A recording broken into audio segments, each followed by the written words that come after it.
Audio clip number 62 انشاءاللہ اس audio clip میں آپ قرآن پاک کی آیت نمبر 184 یعنی 184 کی تلاوت، ترجمہ اور تفسیر قرآن صراط الجنان سنیں گے۔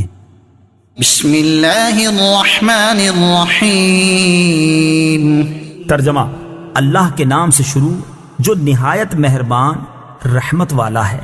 ایاما معدودات، فمن كان منكم مريضا أو على سفر فعدة من أيام أخر، وعلى الذين يطيقونه فدية طعام مسكين، فمن تطوع خيرا فهو خير له، وَأَن تَصُومُوا خَيْرٌ لَكُمْ إِن كُنتُمْ تَعْلَمُونَ۔ ترجمہ، گنتی کے چند دن ہیں تو تم میں جو کوئی بیمار ہو یا سفر میں ہو تو اتنے روزے اور دنوں میں رکھے، اور جنہیں اس کی طاقت نہ ہو ان پر ایک مسکین کا کھانا فدیہ ہے۔ پھر جو اپنی طرف سے نیکی زیادہ کرے تو وہ اس کے لیے بہتر ہے، اور اگر تم جانو تو روزہ رکھنا تمہارے لیے زیادہ بہتر ہے۔ ایام معدودات، گنتی کے چند دن ہیں۔ تفسیر صراط الجنان میں ہے فرض روزے گنتی کے دن ہیں، یعنی صرف رمضان کا ایک مہینہ ہے جو 29 دن کا ہوگا یا 30 دن کا، لہٰذا گھبرانے کی ضرورت نہیں، بلکہ یہ ذہن میں رکھو کہ جس رب عز و جل نے تمہیں 11 ماہ کھلایا پلایا، وہ اگر ایک ماہ صرف دن کے وقت کھانے پینے سے منع فرما دے، اور اس فاقے میں بھی تمہارے جسم و روح، ظاہر و باطن، دنیا اور آخرت کا فائدہ ہو تو ضرور اس کی اطاعت کرو۔ فمن كان منكم مريضا، تو تم میں جو کوئی بیمار ہو، تفسیر صراط الجنان میں ہے حیض و نفاس والی عورت کو تو روزہ رکھنے کی اجازت ہی نہیں، وہ تو بعد میں قضا کرے گی۔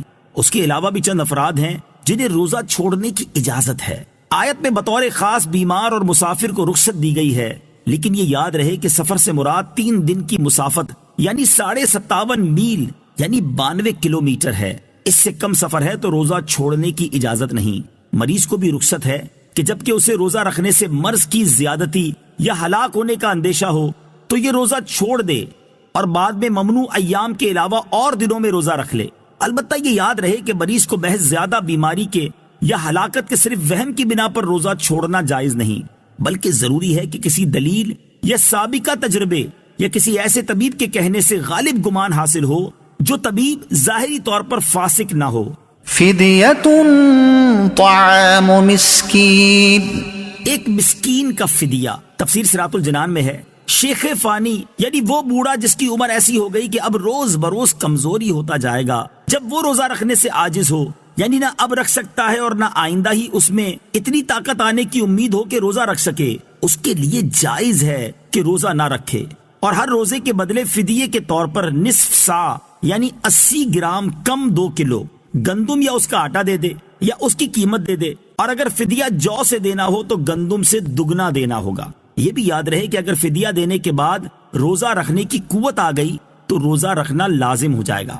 مسئلہ، اگر کوئی شیخ فانی غریب و نادار ہو اور فدیہ دینے کی قدرت بھی نہ رکھتا ہو تو وہ اللہ تعالیٰ سے استغفار کرتا رہے۔ فمن تطوع خیرا فہو خیر لہ، پھر جو اپنی طرف سے نیکی زیادہ کرے تو وہ اس کے لیے بہتر ہے۔ تفسیر صراط الجنان میں ہے کہ فدیے کی مقدار تو مخصوص ہے، لیکن اگر کوئی زیادہ دینا چاہے تو بخوشی دے سکتا ہے، جتنا زیادہ دے گا اتنا ہی ثواب بڑھتا جائے گا۔